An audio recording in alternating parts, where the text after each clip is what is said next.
artist wants to bring Rosa Parks' house back to U.S. A house that Rosa Parks once lived in was moved to Germany less than a year ago.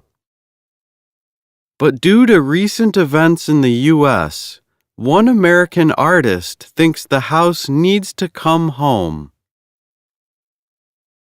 A brave woman. Rosa Parks was important to the U.S. civil rights movement. In 1955, she was a regular black woman living in Montgomery, Alabama. She took a seat on a city bus. When a white rider wanted that seat, Parks refused to move.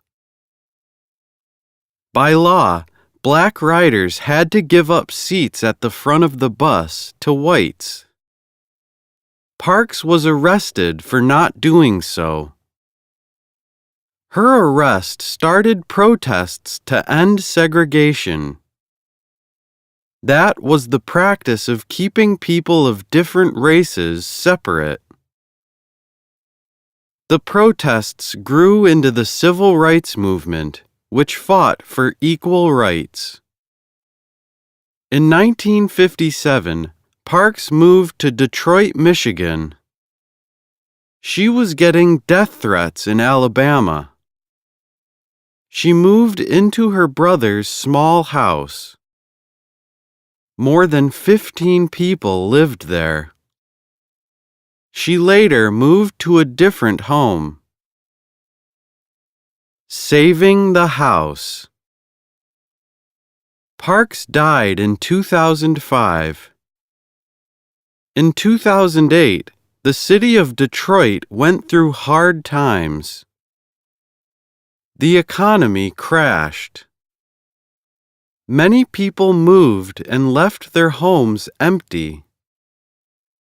Parks' brother's home was left empty. The city put it on a list of houses to tear down. Instead, Parks' niece Rhea McCauley bought the house for $500. She gave it to Ryan Mendoza, who is an artist. In 2016, Mendoza took apart the wooden house, piece by piece. He shipped it to Berlin, Germany. That is where he now lives. He put the house back together.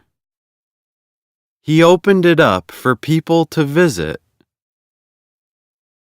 Charlottesville.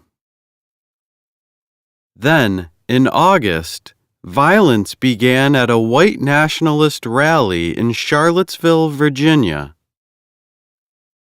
White nationalists are people who demand special rights and protections for whites.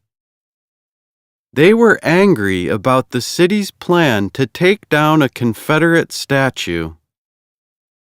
The Confederacy was a group of 11 slave states in the southern U.S. They fought against the North in the Civil War. A young woman was killed while peacefully protesting against the racists at the rally. Because of Charlottesville, Mendoza wants to bring the Rosa Parks home back to the U.S. He believes there aren't enough American civil rights landmarks to balance out Confederate landmarks.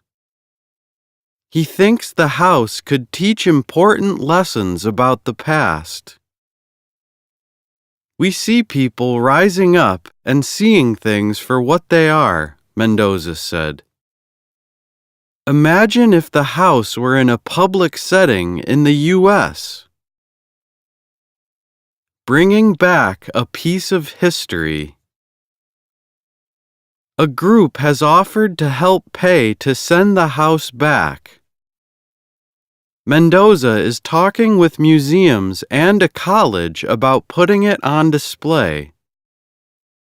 He's not sure when the move might happen. Mendoza's dream would be to set up the house on the lawn of the White House with the blessing of President Donald Trump.